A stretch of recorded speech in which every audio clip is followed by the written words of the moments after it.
Welcome to the channel. This time around I'll be working on 1964 Suzuki K11 again. I'll be tackling the low power issue that I've had for some time. And the clutch was repaired in the last video, so I don't have to worry about that, and I can hold it to full power as much as I like to right now. Previously what I thought was a top end bog turns out to be a flat spot in the upper mid-range. And I don't have to back off in the throttle because the clutch slippage issue, I just hold it, and once it gets through that flat spot, it accelerates fine.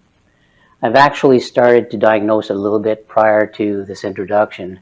While the crankcase covers or the side covers were off, I decided to pressure test the crankcase, make sure the seals are okay.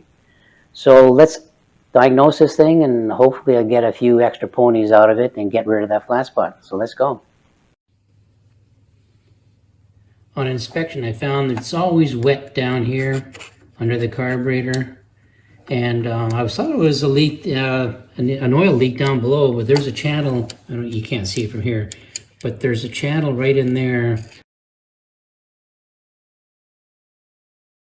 that leads down through the crankcase and outside to drain the fuel just in case something happens. And the other thing was, when I took a closer look, let's see, there's fuel along this ledge here. I took off the air screw, and I don't know why it would be leaking there, but I don't think it is. Here we go. The air screw is right down here. So I took it out, and the only thing I can think of is the float is too high, and it's leaking at the gasket and probably through the air screw because it's actually connected to the fuel system as well. So I'll take the carb off and have a look at it. In the process of diagnosing a power loss at wide open throttle, it bogs, which usually is an indication of running lean or something of that nature. What I'm doing is I'm going to pressure test the crankcase.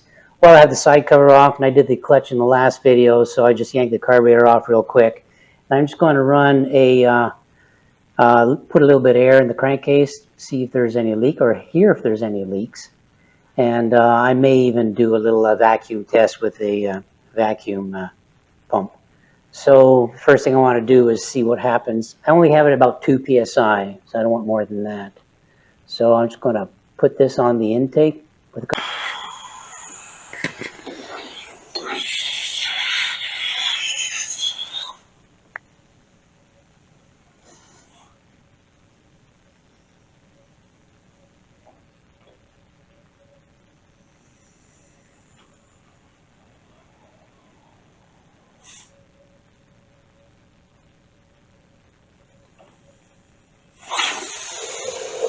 not coming from here.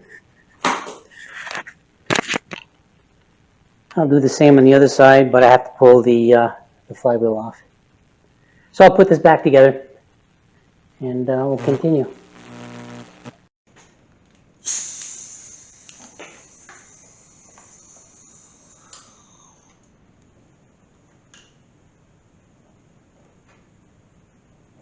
Completely silent. Took the carburetor off and looked at the float level first. And I thought maybe that it may have something to do with it. And I just used the caliper to measure it. And it was off according to spec. It was actually a little low, so I was expecting it to be too high because of leaking fuel. But it was low. So what I did is I adjusted it correctly. The specs on these are a little bit unusual, or I don't know how accurate they are. This is a VM, what is this thing? It's a VM 17-18. My manuals don't have an 18. They have an SC. What do we have here? An SC and a VM, that's a VM 20 SH. But no 18. I don't know what the difference is. So I'm going to go with the spec that's here anyway, which is 15/16 of an inch, or 0.9, let's just say 0.94.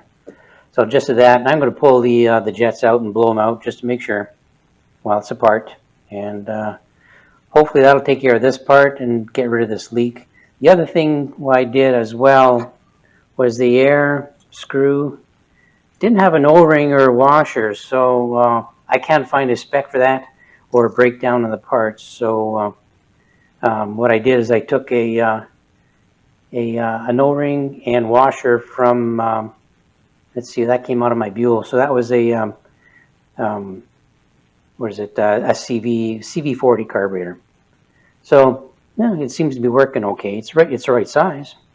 So I'll put that in there so we don't have any leaks at the air screw. So I'll just clean out the main jet, or all the jets, and put it back together.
After a lot of digging, I finally found a gasket for the exhaust. I couldn't find one at a reasonable price for a Suzuki, but I checked the CT90 engine, and the port's about the same size. So I'm going to try this gasket. I got online for under $2, and what I saw for the Suzuki, the K11, they're around $15, $17. So I don't know. I'm not going to pay that much for a little gasket. So it's a little bit tight. It's 38 millimeter, but actually it should be 37. But before I put it in there, it's a little tight because of the packing they put in here. It just sticks out a little bit. But the actual ring itself is 37, which is fine. So goes in here. So it looks like it's going to go in there just fine. Like I say, for under $2 compared to 17, looks like this may work. So I'll put it in the engine and see if I can get rid of that leak. Oh yeah, I made a little wrench for putting the spanner nut on there. It's not fancy, but I think it'll work just fine. Okay, let's install this.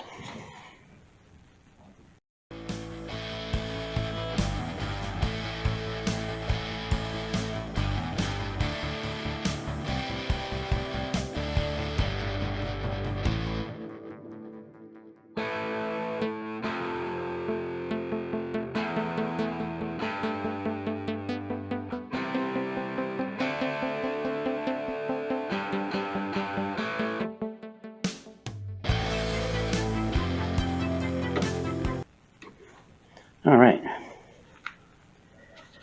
Well, let's see if we can start it up.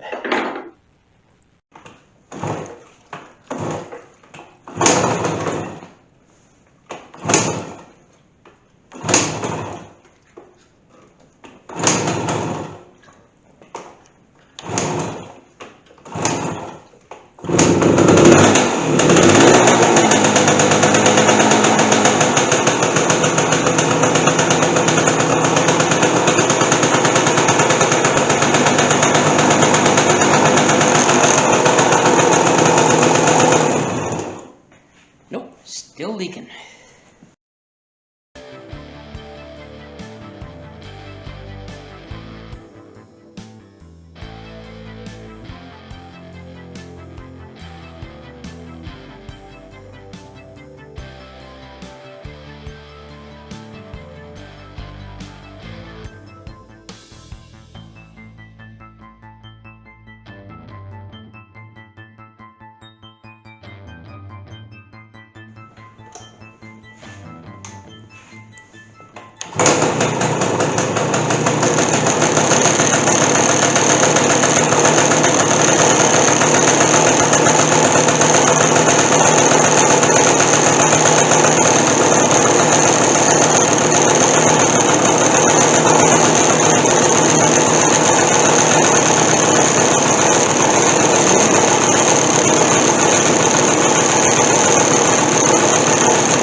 took the bike out for a run. Finally had a nice warm day, and it idled fine, and it took off fine until I got into the mid-range, and it started breaking up in the mid-range, but did not slow the bike down. And then as soon as I got beyond the mid-range, it just shot. The engine was nice and smooth.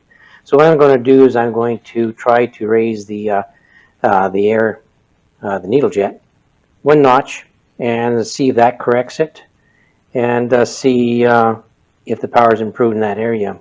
And I'm not too sure if the air filter that I built for it has less restriction than the old original paper one. And if that's the case, then it may need a bit more fuel to compensate for the excess air that's getting right now. So I'll take this apart and see where it's at. It's at the second groove from the bottom, and I've only got one groove left to go. So it's going to be right at its maximum. Anyway, for a test, not too bad, and I hope I don't lose this little E-clip here. And I'm notorious for doing that. It's in there really tight. I'll get a few tools and do it. Okay, here we go. And I'm going to get a bunch of paper towels and do it on that. And if it does pop out of my hands while I'm doing this, hopefully the towel will keep it from getting lost. I've already lost one of these things. It's not fun. And trying to do it without poking my finger.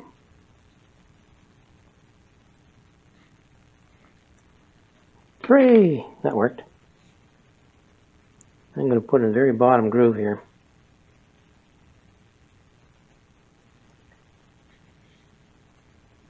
These stubby little fingers are not very good at this kind of stuff.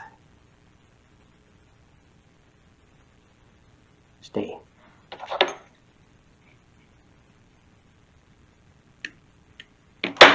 Well, that was easy. Okay. Let's put it back together.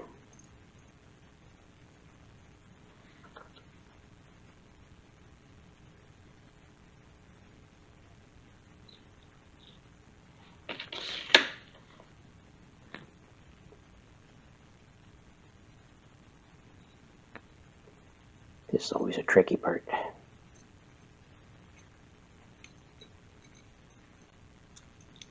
Here we go. Put it down here. Now you have to align the gap in the retainer spring with the slot here, so you can get your cable in. Make sure it's down all the way. The spring will push it the rest of the way if it's not. Okay, that's it. Now, let's put it back together, back on the bike, and go for another road test.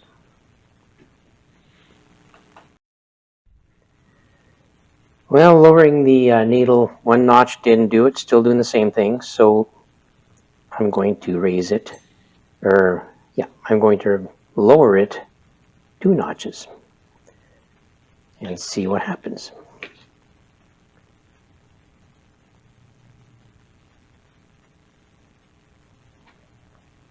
Ouch.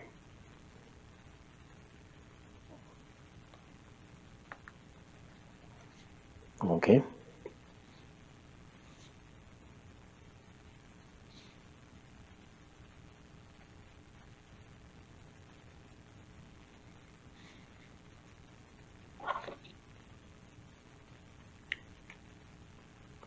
So it's in the middle notch now.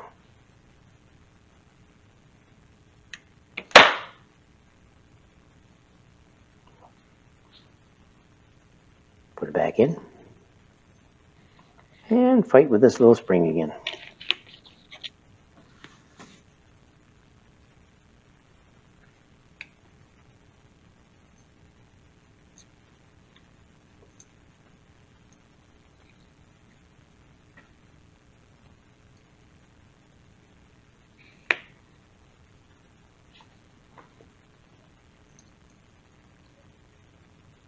Align it.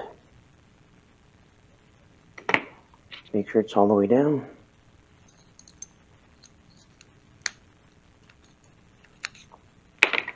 Put it back in the bike. Well, the last adjustment on needle valve took care of it. It has power throughout the range, no breaking up anymore. And what I thought it was running too lean, it was actually running too rich. So lesson learned. And I was running without the baffle, just in case I had too much back pressure. But it didn't make any difference. I put the baffle back in and it actually smoothed it out even a little bit more. And of course, the neighbors didn't have to cringe when I went up and down the street with it. So that's it for the engine power issue. I guess now it's time to actually start with the actual restoration. So I'm going to start taking it apart a little bit at a time and start bringing it back to its former glory. I hope you liked this video. If you did, please give me a thumbs up. Subscribe down below and hope to see you in the next video. Thank you.